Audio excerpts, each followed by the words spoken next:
Hello and good evening friends. I am UTKARSH VENAIK of ECE 3rd year of Northern India Engineering College, New Delhi. Today is the 18th of July 2012 and today I am going to show you the program that I made for a robot, of an automatic robot that follows the motion according to the ADC values of the sensors that has inputted and takes the decision accordingly. It also I have also used interrupts in the same, and I've also used counters and etc. things. Here is the design of the project that I made. Just wait. So these are the 8 analog sensors that I've used. Over here I have used this is Proteus software, ICs actually, of Proteus software. We have used variable resistors over here in which simulation can be done and the values of the various resistors can be varied accordingly. Here is the LCD that is connected to the Atmega32 microcontroller on the port B. As to use ADC, we have to also use give values to these pins. The AVCC is actually given a plus 5 volt. Over here I've used a default jumper, which is actually over here. Yeah. So this is basically a 1 ohm resistor that I've used along, and a reference voltage that I've set to 83% with respect to a variable resistor. Also in this design I have used various motors. These are the two main motors attached to cases in which which are used for the motion of the robot. This is the L293D IC, and this is connected to the pins to the port C, 6 pins to port C. IN1 and IN2 determine the direction of this motor. EN1 and EN2 determine the enable these motors, and IN3 and IN4 determine the direction of motion clockwise or anti-clockwise for this motor. Same goes for these motors. So this is the left and the right motor, the main motor of the chassis. This is a slide motor for sliding or lifting the basket whenever this interrupt is enabled by pressing this button. An interrupt is enabled due to which this slides. This is a button, basically contact. This slider motion motor will keep on moving clockwise until this gets pressed. Then followed by gripper and then rotation and then again dropping the basket down. This is the reset. This is the counter. Whenever this is pressed, a counter value is incremented. So let's see the program. The program for this simulation, this design has been done on bascom AVR.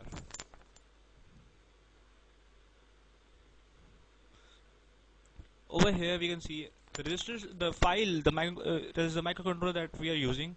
It's m32dev.dat. The crystal that we are using, it's 8 MHz. Over here I have also written configure LCD 16x2. This is 16 columns and 2 rows. For more configuration we go to over there. We see the state settings, and over here we go on LCD as well. We have to configure these settings according to the design. See, in our design we have configured like this. The PV0 is the RS pin, read select. Enable is PV1, followed by PV4 is data 4, data 5 is PB5, and so on. So this is the program. So these are settings have already been done.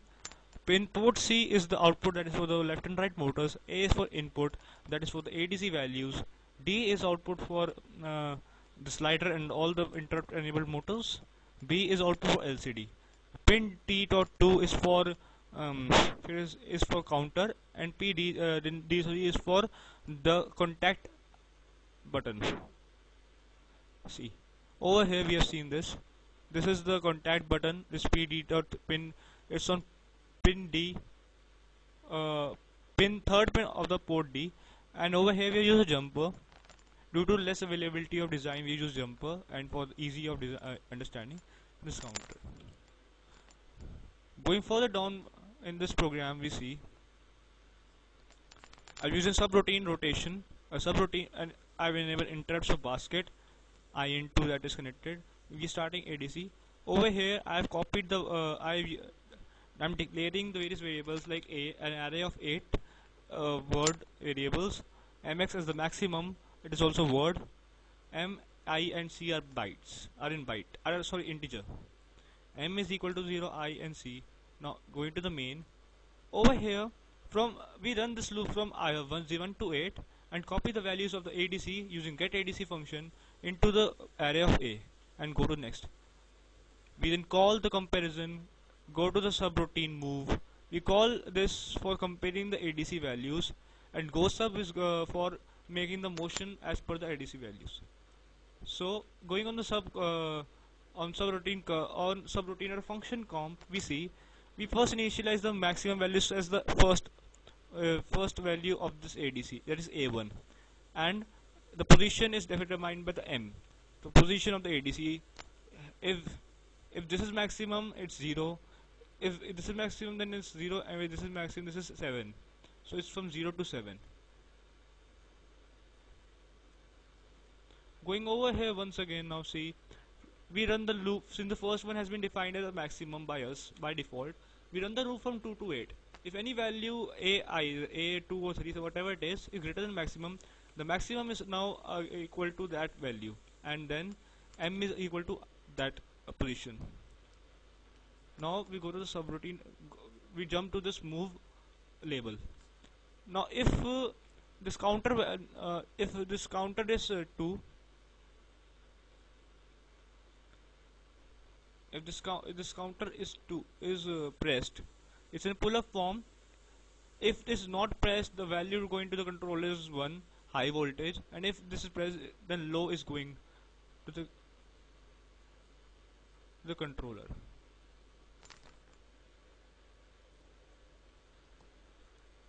Further going down, we see this is clear screen, this is for LCD, CLS for clear screen, upper line for the upper row. Now we type here, and lower line for the lower row. So this will tell the counter and the value at the counter. The value of the counter will remain the same unless and until the pin which is pressed before is released, the button actually. So it will clear screen, upper line, left motor. So these are 7 cases. If this one is any action, any motion of these motors depends upon the maximum ADC values of any of the channel. If this is the maximum, so for supposing if this goes the maximum, then the value corresponding to this, then the decision, that is then the statements that are written under this case are executed. This goes for the rightmost one, and this is for the leftmost one. In the middle two, we have for the forward one. So over here we have left motion long, and here it tells the position M and MX. Then the left normal position, you can see I've given delays over here. This is for us basically to imitate the PWM situation in which the motor gets on and off after regular intervals. Using PWM, the benefit of using PWM is that we can control the speed of the motor by giving the appropriate voltage, but we can also control the torque that is being provided. So case 5, 4 accordingly, 4 and 3 are for the forward motion. If any white line, if any maximum value is reported on these two cases, that is the white line is encountered on these two cases, then the motor will move in the forward motion, and both the left and right motors will move with the same RPM. And now if nothing of them is done, then the motor gets stopped, and another way it's get printed invalid sensor input. Now this is for interrupts. If F is equal to, now let me show you this till now what I have done. So here it is. This was my program. I compiled it for finding any errors. There's no errors, and the flash use is 8%. Now I go over here to this program. Now I play this. We come to know that I have given 71%, that is the maximum value for any of these 8 channels, and accordingly both of the motors move in same direction and the forward motion, as you can see. Now if this value is like, this is 60%, okay, and this is less than 70%, like make it 55,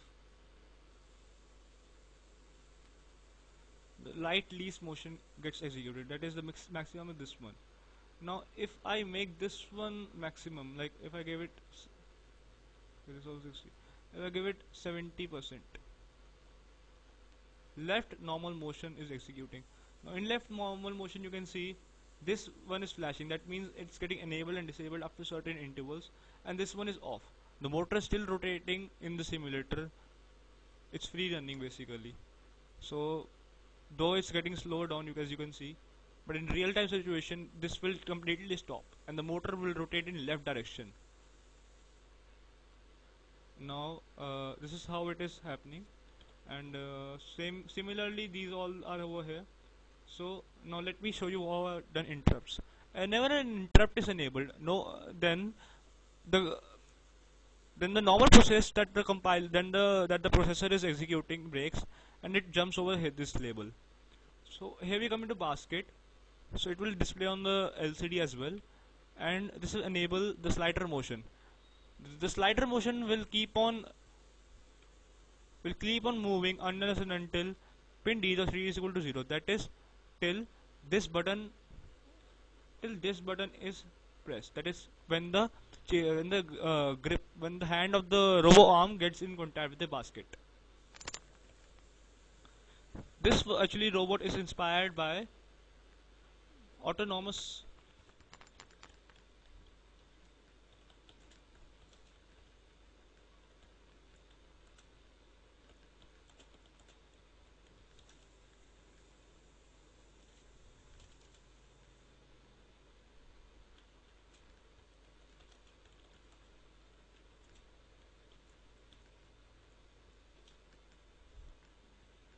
This one is inspired by Asia Pacific ROBOCON 2012. So whenever this interrupt is enabled, the basket lifts until this is executed. Then the slider motor is shut down, and then gripper grips it for some milliseconds, and then we jump to this rotor. In rotor, the basket rotates unless and until for some time, and unless in actual condition it will be according to encoder, and then the basket is dropped till this contact is till this button is released. That is, this button was like this when the basket was encoded. When it gets released, and then again we grip it, we release the gripper and then put it down, and then the controller continues with the normal motion. So let's see this now. So when we had this is in left normal position. Now let me do one thing. So let me enable this interrupt. As soon as interrupt is enabled, you can see this motor getting slowed down, is actually switched off now, and this slider motor starts rotating. This keeps on rotating until this button is activated. Now if you can see, if I ever change this value, keep it 55, or even if I reduce this value and I increase this one, do anything like that, you can see that nothing happens over here. No motion occurs. There shouldn't be, because interrupt has been enabled, and unless and until this interrupt process will get over, nothing will happen. So let me press this button. Now till this button is pressed, now gripper grips the basket and rotor rotates it for some time, and then this slider motor will rotate in the reverse direction unless and until this button is released, as you can see.